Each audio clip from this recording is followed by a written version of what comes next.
கிருஷ்ணா. ஓம் நமோ பகவத்தே வாசுதேவாய.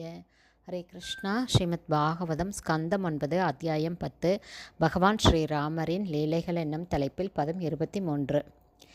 ஏவம் க்ஷிபன் தனுஷி சந்திதம் உத்சசர்ஜ பானம் ச வஜ்ரம் இவ தத் திருதயம் பிபேத சோ அஸ்ருக்வமன் தசமுகைர் இன்யபதத் விமானாத் தாஹேதி ஜல்பதி ஜனே சுக்ருதீவ ரிக்தக. Word by word meaning. ஏவம் இவ்வாறாக க்ஷிபன் ராவணனை தண்டித்து தனுஷி வில்லில் சந்திதம் ஒரு அம்பை பொருத்தி உத்சசர்ஜ ராவணனை நோக்கி விட்டார். பானம் அம்பு ச அந்த அம்பு வஜ்ரம் இவ ஒரு வஜ்ராயுதத்தைப் போல தத் ஹிருத்யம் ராவணனின் இதயத்தை பிபேத துளைத்தது. ச அவன் ராவணன் அஸ்ருக் ரத்தம் வமன் கக்கிக்கொண்டு தசமுகை 10 வாய்களாலும் இன்யபதத் கீழே சரிந்தான். விமானாத் தன் விமானத்திலிருந்து ஹஹா ஐயோ என்ன நடந்துவிட்டது இத்தி இவ்வாறு ஜல்பதி கூச்சலிட்டு கொண்டு ஜனே அங்கு கூடியிருந்தவர்கள் சுக்ருதி இவ ஒரு புண்ணியவானைப் போல ரிக்த தன் புண்ணிய செயல்களில் பலன்கள் முடிவடையும் போது. டிரான்ஸ்லேஷன்.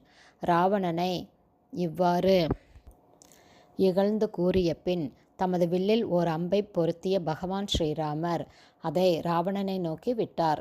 அது வஜ்ராயுதம் போல ராவணனின் இதயத்தை துளைத்தது. இதை கண்ட ராவணனின் ஆட்கள் ஐயோ என்ன நடந்துவிட்டது என்று கூச்சலிட்டனர்.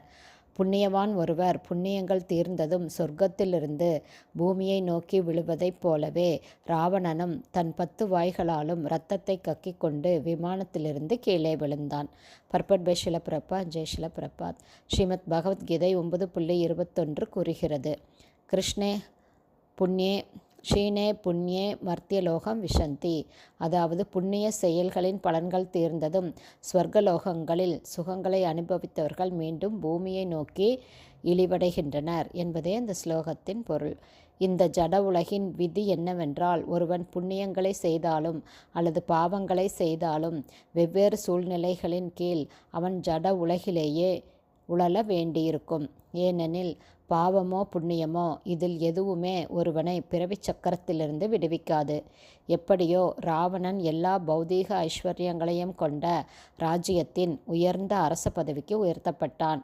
ஆனால் சீதையை கவர்ந்து சென்ற அவனது பாவச் செயலால் அவனது புண்ணிய பலன்கள் அனைத்தும் நாசமடைந்தது. உயர்ந்த நிலையில் இருப்பவரை, குறிப்பாக பகவானை ஒருவன் அவமரியாதை செய்வானாயின் அவன் மிகவும் வெறுக்கத்தக்கவனாவான் என்பது நிச்சயம். அவன் ராவணன் முதலான அசுரர்களைப் போல புண்ணிய பலன்களையெல்லாம் இழந்து சரிந்து விழ வேண்டி இருக்கும். எனவே ஒருவன் பாவ புண்ணியங்களை கடந்து சுதந்திரமான தூய நிலையில் இருக்க வேண்டும். பக்தி தொண்டில் நிலை பெறும் பொழுது ஒருவன் பௌதீக நிலையை கடந்தவனாகிறான். பௌதீக படித்தரத்தில் உயர்ந்த தாழ்ந்த நிலைகள் உள்ளது. ஆனால் ஒருவன் பௌதீக படித்தரத்தை கடக்கும்போது அவன் ஆன்மீக படியில் நிலை பெறுகிறான். ராவணனும் அவனை போன்றவர்களும் ஜட உலகில் மிகவும் சக்தி வாய்ந்தவர்களாகவும் செல்வந்தர்களாகவும் இருக்கலாம். ஆனால் அவர்கள் கர்ம பலன்களுக்கு கட்டுப்பட்டவர்கள். கர்மனா தெய்வ நேத்ரேன என்பதால் அவர்களுடைய நிலை பாதுகாப்பானது அல்ல. நாம் இயற்கை சட்டங்களை முழுமையாக நம்பியுள்ளோம் என்பதை மறந்துவிடக்கூடாது. பிரகிருதே கிரியமானானி குணைக கர்மாணி சர்வசக அகங்கார விமூடாத்மா கர்த்தா அகமிதி மன்யதே.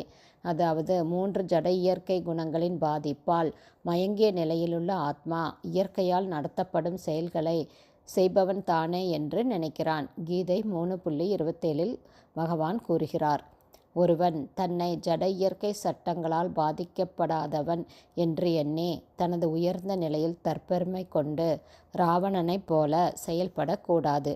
ஹரே கிருஷ்ணா. ஸ்ரீமத் பாகவதம் ஸ்கந்தம் 9 அத்தியாயம் 10 பகவான் ஸ்ரீராமரின் லீலைகள் என்னும் தலைப்பில் பதம் 23 ஸ்ரீல பக்திவேதாந்த சுவாமி பிரபுபாதாவின் விளக்க உரை இத்துடன் நிறைவடைந்தது. ஹரே கிருஷ்ணா. குருதேவ்க்கு ஜெய்.